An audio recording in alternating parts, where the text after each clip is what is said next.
What is up, my maniacs? I'm the Awesome Maniac, and today I'm sitting here with a special little guest, and she is... Jada. Cullen. Jada Cullen. There you go. And what do you do on YouTube? I do Gotcha Club and Gotcha Life videos. How many subscribers do you have? 3,600. I don't know, like, the tens or ones, but that's all I know. And you're how old? 11. Here I am, 21, and I just now hit 100 subscribers. And today, you may be wondering, or maybe not if you look at the title of the video and the thumbnail, they're great, but if you somehow manage to skip past those, today we will be doing for my channel, a re-review of Friday the 13th Part 2, which just happens to be your favorite one, correct? Yes. It's my second favorite one. I really like this one. And now we get to tell the people why. What's your favorite kill of the movie? What's my favorite kill of the movie? Yeah. It's probably going to be Mark's, the guy in the wheelchair. It's Yeah, just him. how hard the machete gets slammed into his face. It's just like, and it's with the blunt end of the blade. So you know you had to have some pressure to like really whack that thing in there. And the way I find it comical the way he goes down the stairs without ever actually falling out of his chair. And then the freeze frame, which the early movies love to do. I did learn recently that his last name is actually Jarvis. Oh, wow. And like his no relation to Tommy or Trish or any of them. It's just his name is Mark Jarvis. I learned that recently, and I was so confused because I've had my notes down. Like I got like somehow able to compile it into a really feasible timeline, even though he went to New York and everywhere else. And I never once learned that until recently. So, my dad's like sack on his head, like something like a potato sack, but it looks like a pillowcase. Nobody actually knows like which one it is. It Like, looks in like a this, pillowcase to me. In this one, it looks like like the potato sack. But Yeah. at some points, like whenever you first see him when he pops out of the bed, that does look like a bed sheet. All I know is when I was younger, I tore up a pillowcase to make a part 2 hood, part 2 like mask. My mom was so mad. That sounds like something I would do. But when he jumps through the window to grab the girl after she's going to see the dog, I thought the dog died. When he ran up to Jason, just looked at she just looked up. He was like, "Okay, I'm gonna die now. I accept my fate." I thought it did. I thought the dog dead. It was dead, but I don't get how it came back. Because it didn't. That was a dream. Oh wait, yeah. I'm dumb. And I have no. It's not even. If you go back and watch my original review of this, I was making a big point like that's a dream and Paul is alive. Yeah. Like, even like at the beginning of part 3, you see Jason slumping away, getting that machete out of his shoulder, kind of just like dragging himself away, which confirms that nothing in that didn't happen. Like, I don't know where Paul is, but he's alive. Damn it! I will defend that as hard as I crap on part 8. Wow.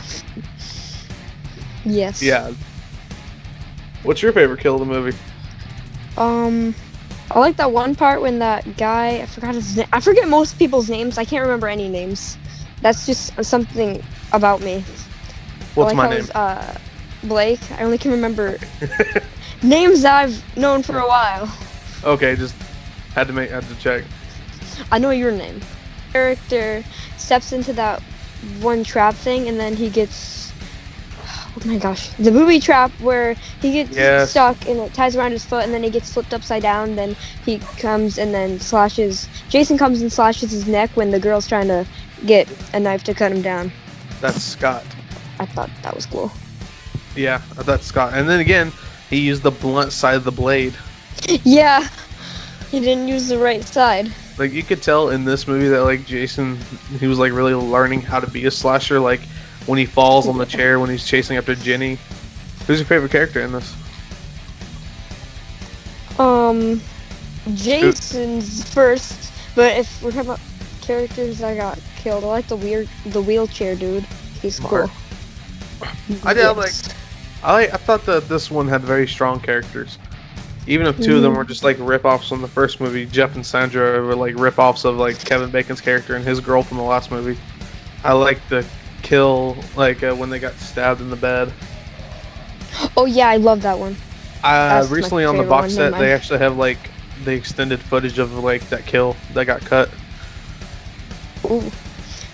So in the beginning, when the girl's dreaming about how, like, it was the flashbacks of Jason's mom and how they were fighting and stuff, and Yeah. then she wakes up and then she like wants to feed her cat and stuff because the cat was obviously hungry, it was meowing. And then when she went to feed it, she's seen Jason's mom head in the fridge, and then she screamed, and then Jason came behind her and ja. And there's even like on the new box set, there's even extended footage of that where it shows like the other half of the pig sticking out of her nose. Ew. Yeah. She just turns and looks at the camera and falls with the thing like through this side of her nose. That's cool.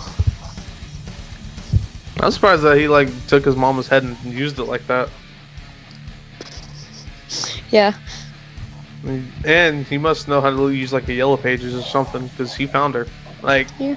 I think that's like the first instance of like Jason actually like hunting after somebody, like going after them rather than just like defending his territory. I still don't get how Jason is an adult now when he died as a kid, because usually dead things don't, like, dead bodies and stuff don't grow up. But now he's an adult. My personal Still don't theory is get that it. like, and what I think they were trying to say in the movies, like he never drowned, and so he just kind of washed up on the other side. And Pamela's whole thing turned out to be redundant because Jason wasn't dead. Now he's killing people because she died, and it's just like a paradigm. It's just like that's not the word. A cycle. I don't know. Cycle. It's. I said a random word. Yeah, and you threw me way off. Sorry. It's on the tip of my freaking tongue. It's not an enigma. Paradox. It's a paradox. Oh. That's the freaking word I was looking for. That's why I said paradigm, because it was so close. So, what did you actually think of like how Jason moved and how he was like dressed in this one? I really liked it. He reminded me of Hillbilly. Well, because of Those the overalls. Yeah. Yeah. And like the way the shirt was designed. Mm. Which I think is underrated. I really like it. Like, it's just so simple. Like, it hides Nice. more than the hockey mask, because even in the hockey mask, you can see like the back of his head. This one you Yeah. can't see anything, so you didn't know what the hell was underneath there. No. And you know what also made it look more hillbilly was all the red hair and like Yeah. tattoo beard.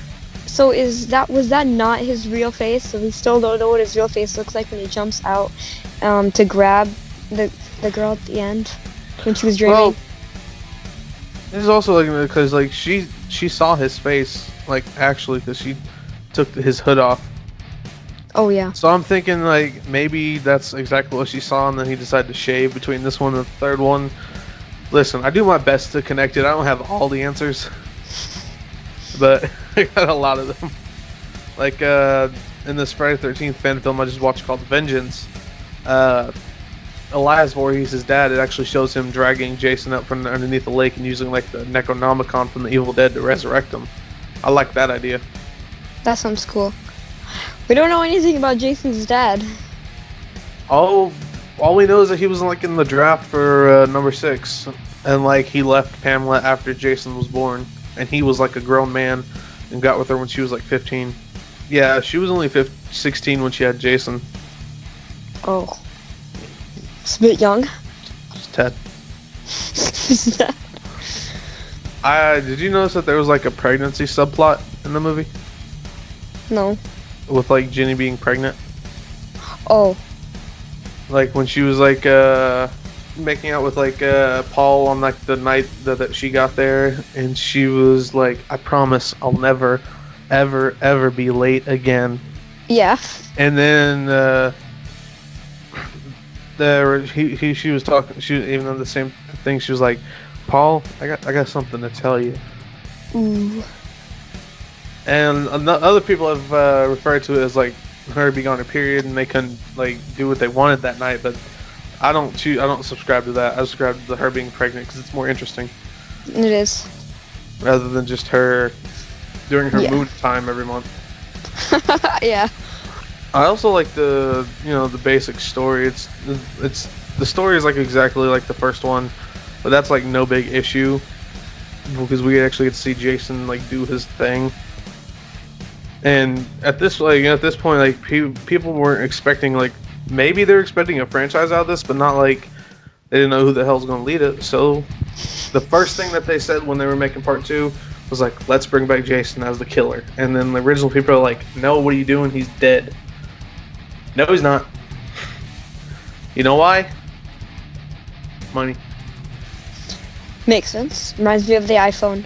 They bring out the iPhone 11 and then they bring out the iPhone 11 Pro. It's barely anything different. It's just another camera. iPhone 11 Mini Pro XS. I don't know if that's a real thing. I wouldn't be surprised if it was. Neither. There's iPhone 12 that got released. So why is this one your favorite over all the others? I don't know. I just really like it, and I love the kills in it. I especially like the old man. He's cool. He's funny. Crazy Ralph. Yep. I told the others. They didn't believe me. Yeah. And then he got killed because he was being a peeping Tom. Yep. Okay, that's my favorite character right there. Crazy Ralph. Yep. Which he's one durable SOB. Even when he was just alive. Like, he took like a chainsaw, like, scar to the arm. He took, like, what was the thing called? Like a butcher knife? I don't know what it was, but it got, like, in his head. One part of what was it? It was an axe. An axe, there we go. I don't know why I was thinking of a butcher knife. No, he got a butcher knife in the leg in 3. Yes. Like, right There above the calf. That's probably what I was thinking. It's combined. He just goes, How, I think it's stabbed in the leg. but if you get, like, cut on your knee or something, or, like, above your knee, like, really close to it, then you'll just bleed to death. How did he not die?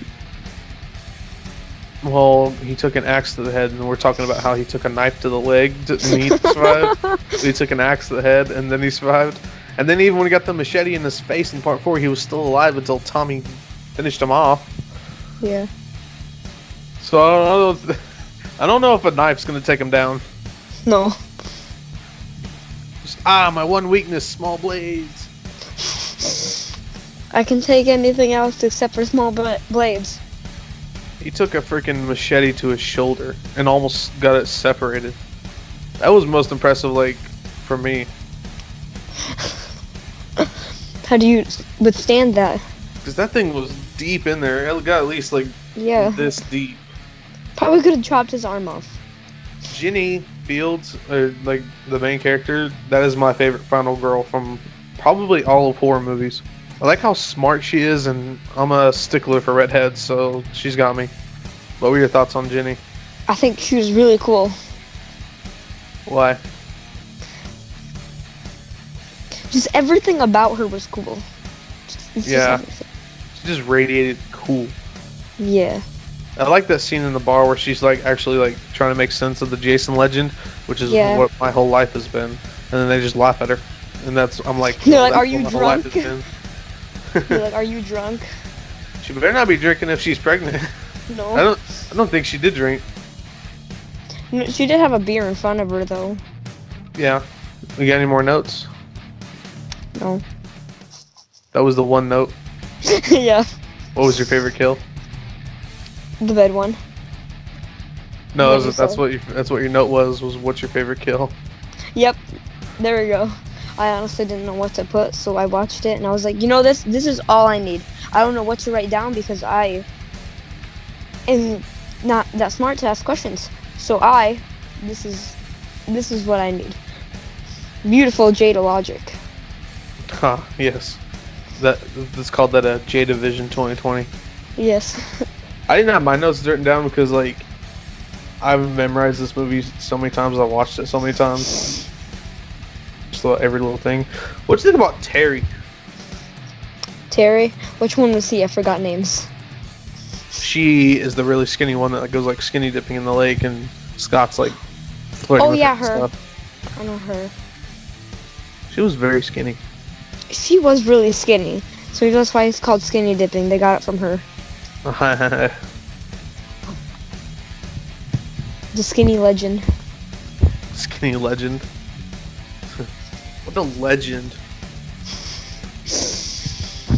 So, I probably already know the answer to this, but what drew you into this movie, and like, when did you first watch it? I don't really know when I first watched it because I don't know when I watch horror movies because I watched them at a really young age. But I think it's the way I just love horror movies. That's probably what drew me into this movie. I get that, like just maybe not actually seeing people killed, but just how creative it is they are killed. Yeah. Like, I say, like, I'm not speaking for myself, but I know a lot of people maybe work out some anger issues by watching. That's a doggo. Yes.